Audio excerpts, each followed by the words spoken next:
is blocked. A giant withered tree is lying in the middle of the road behind the house, blocking the road completely. Can't move forward. It's such a pity. We've never been to the area beyond the blocked road. I want to go forward to see what is ahead of me, but judging from the scene, it's impossible. I'd better go find Nanami instead. Ah, it's a kitty. Neko-chan. Is it a street cat? When I'm turning around, I glance at the roof of the house. Wow, we are apparently really tall. And see a cat on it. It's probably a street cat. Only street cats can survive in the forest. It is on the roof, gnawing on something. For a cat living in the forest, looking for food is pretty hard. I truly admire those wild animals' ability to find food. Compared to them, humans are just too vulnerable. But I have no interest in watching a cat eating, so I'm going to leave it alone. What? Just when I look away, an unusual feeling strikes me. I once again look at the cat. I notice blood is all over the cat. My sudden fear must have come from seeing the blood. I have a strange feeling that blood isn't from the cat, but from something that has to do with the food it's gnawing. Small animals can't bleed so much, but the street cat is blood-stained. I recall that there are no big animals in the forest, so what is the cat eating now? The nightmare of last night emerges in my head. An unprecedented fear is eating me. No, it's just a dream. I shake my head so hard in the hope of eliminating those scary memories. I try to find out what the cat is gnawing so as to ease my fear. I choose a good spot where I can clearly see what the cat is eating. I finally see what food it's eating. No, I probably shouldn't call it food. That cat is gnawing on a piece of human flesh. It bites fiercely into the white skin, and blood keeps dripping from the torn flesh. What is it? What the hell is it? There's no sign of large animals in the forest. It's out of the question for a cat to hunt a large animal, so where did it get the flesh from? I once again focus on the flesh. White skin. Soft, torn flesh. I'm eager to deny all the scary speculations in my head, but I fail. Judging from the shape of the flesh, I can only think it's from... Is it from a human? My voice attracts the cat's attention. It glances at me, and then focuses on its food. At this moment, the cat moves a little bit, and something under it comes out. I couldn't see it clearly earlier on because the cat had it all covered. Ah! A bloody, broken hand is under the cat. The hand has the same tender human skin like that of the flesh which the cat is gnawing. I can still see the blood dripping slowly from that broken hand. I have to admit that the cat is gnawing on human flesh rather than something else. What the hell?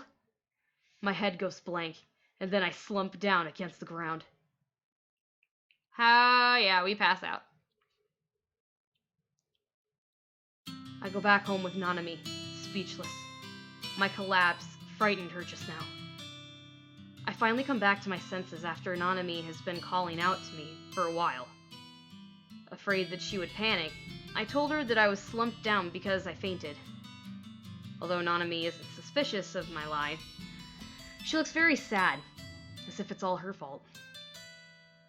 On our way back to town, Nanami's face is filled with concern. Now, I can't attend to Nanami's care because my head is fully occupied by the terrible scene. Tamaki, how do you feel? Tamaki, I'm sorry. I didn't know you were under the weather when I asked you to hang out with me. No, I'm okay, Nanami. I forced myself to turn my attention to Nanami. I can't let her worry. I need to find out what's going on my own. Sorry. Nanami, I'll be mad at you if you keep saying that. Don't blame yourself. I've been in good condition. Besides, I'm very happy to go out with you. Even if you don't ask me out, I will offer to go with you. So it's not your fault. But I still feel so bad. Nanami, you always pin the blame on yourself. You need to stop doing this. You're spoiling me. Okay, Tamaki. Feel better? Totally fine. Look! I keep showing her some energetic posts, and then...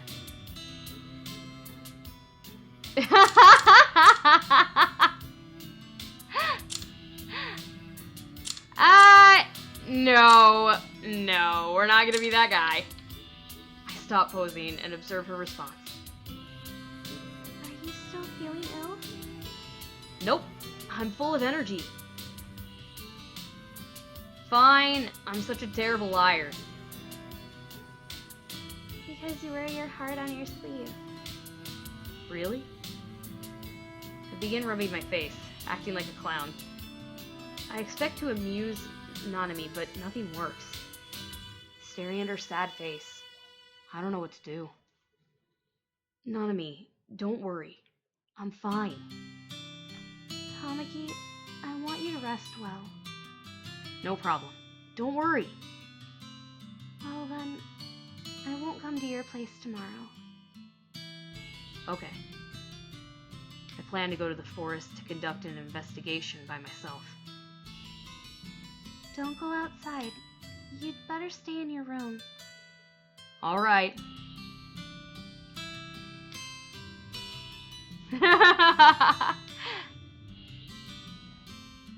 Now, it's time to recall the scenes I saw in the forest this afternoon.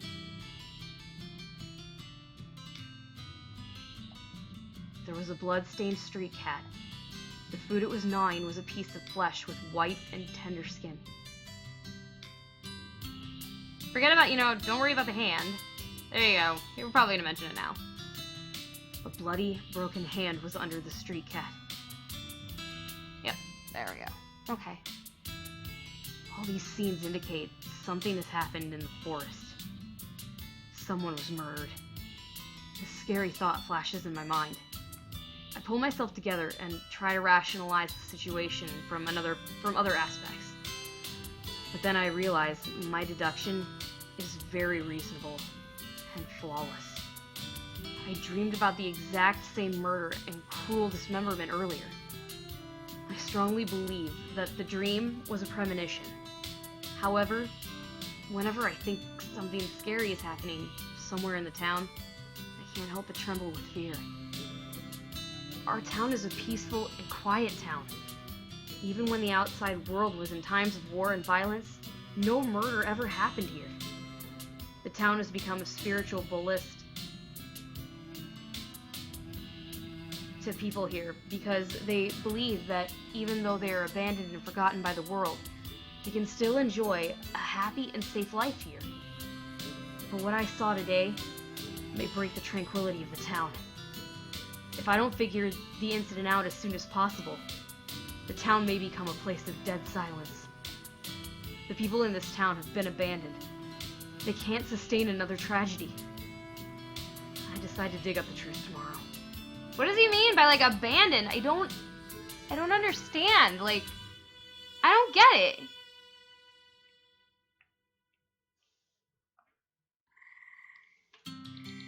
Walking in the familiar forest, I've never felt so nervous. After all, I may come across danger. But since I've made up my mind to find out the truth, I should persevere. I continue tramping on the road in the forest. I didn't sleep well last night, so I'm really sleep deprived. I think to myself that I need to wrap up my investigation as soon as possible. can't have Nanami worried.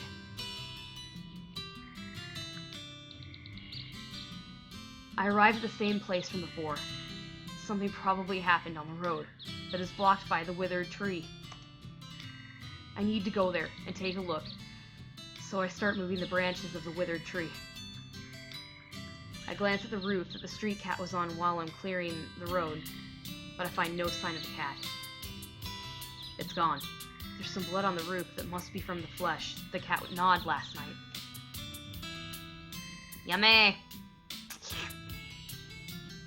When I'm ready to go forward after clearing the road, I find a trail of blood on the road. The scene really proves my speculation yesterday to be correct. Something big must have happened here. The blood trail must have come from the flesh that the cat held in its mouth. The trail goes along the road. Without any hesitation, I walk ahead, following the blood trail.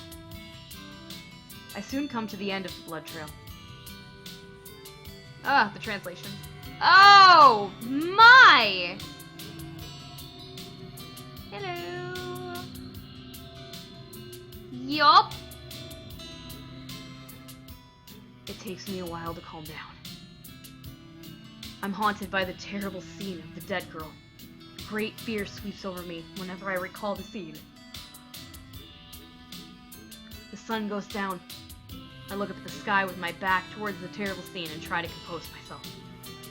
I resolve to figure it out, so I turn around and look upon the dead girl. Ah, God. I shudder with fear when I see the dead girl again. I muster up my courage and start looking at the crime scene carefully. Judging from the lividity, she's been dead for a while. Her body was brutally dismembered. Humans have a lot of blood flowing around the body. Judging from the wounds on the girl, there should be a lot of blood on the scene. But there isn't that much blood. Based on this information, the murder took place before the heavy rain stopped. Her clothes are torn to rags, so I clearly see her body. Many of her body parts have been cut. One of her hands is obviously gone, and her upper body is dismembered greatly. There's flesh scattered around, including her organs. Apart from a cut made by a sharp instrument and animals' bites on her upper body, her whole body is full of irregular wounds. Who the hell did it? I'm totally shocked by the scene, but gradually, I become used to it. The fear and panic gradually subside, and I feel a little embarrassed about my head going blank a while ago. It's just a crime scene. There's no need to be scared. Fortunately, nobody caught me in panic. Yeah, good job. You saved face. Save face, buddy. It's getting dark. I keep thinking about what to do next on my way home. My head is in chaos after seeing the terrible scene, which is the last thing I want. Since the worst thing has happened, I need to focus on my next move. The dead girl was very young and was murdered in such a brutal way. The motivation and purpose of the murder are unclear. The victim is just a teenage girl, which makes me think some psychopaths rape and murder girls in town to satisfy their sexual pleasures. But even if that's the case, there's no need to brutally kill people. So this deduction probably can't hold water. A vengeful murder, passion for crime, or... my brain is chaotic.